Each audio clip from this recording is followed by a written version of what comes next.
கிடையாது. Video okay sir.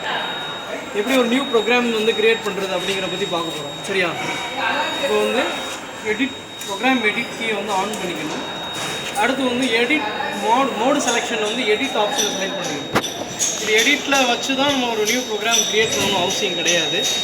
எடிட்டுங்கிற mode வந்து என்ன பர்பஸ்க்காக பயன்படுது அப்படின்னு கேட்டிங்கன்னா, நம்ம மிஷினில் பண்ணியிருக்க ப்ரோக்ராம் வந்து ரீஎடிட், அதாவது மாடிஃபிகேஷன் பண்ணுறது. நம்ம ஆல்ரெடி பண்ணி வச்சுருக்க ப்ரோக்ராம் வந்து ஏதாவது சின்ன சின்ன சேஞ்சஸ் பண்ணுறதுக்கு, இல்லை தேவையில்லை லைனை வந்து ஸ்கிப் பண்ணுறதுக்கு, இதுக்காக வந்து எடிட் ஆப்ஷன் வந்து பயன்படும். நான் ஒரு நியூ ப்ரோக்ராம் க்ரியேட் பண்ணுறதுக்கு எடிட்டில் தான் வைக்கணும் அவசியம் கிடையாது. எடிட்டில் வச்சும் க்ரியேட் பண்ணலாம், ஒன்றும் தப்பு கிடையாது. சரியா? இப்போ நான் எடிட் ஆப்ஷனில் வச்சுருக்கேன். ஸோ இதை வச்சதுக்கப்புறம் நான் என்ன பண்ணுறேன்னா, இதில் இருக்கிற இந்த கீஸ் எல்லாமே சாஃப்ட் கீஸ், அதாவது ஃபங்க்ஷன் கீ மாதிரி சாஃப்ட் கீஸ்னு சொல்லுவாங்க. சாஃப்ட் கீயில் வந்து ஃபஸ்ட்டு வந்து ஆப்ரேட் பட்டன், பிஜி எடிட், இதுதான் பிஜி எடிட். பிஜி எடிட் கொடுத்து எடிட் எக்ஸிக்யூட். நான் ஒரு நியூ ப்ரோக்ராம் ஜென்ரேட் பண்ண போகிறேன். எடிட் எக்ஸிக்யூட் ஆகும்.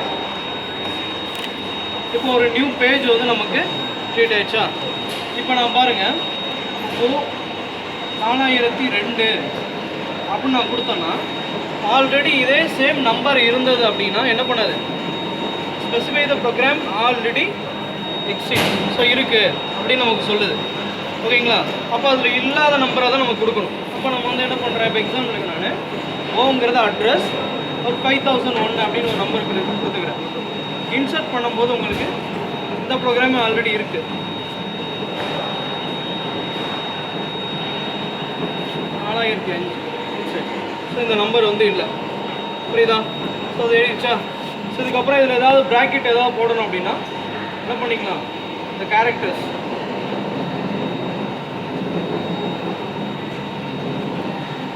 இதை வந்து நம்ம ஒரு ஸ்டெப் லர்னிங்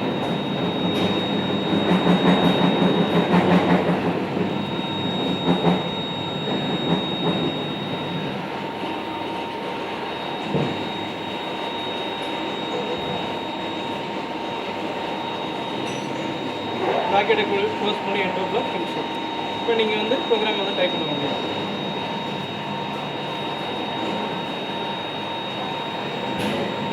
ஒரே கீழே வந்து 2 இது இருக்கு இல்லையா? புரியுதா? அப்போ ஷிஃப்ட் கீ அழுத்திட்டு அதை அழுத்தணும். ஓகேங்களா சார்? ஃபோன்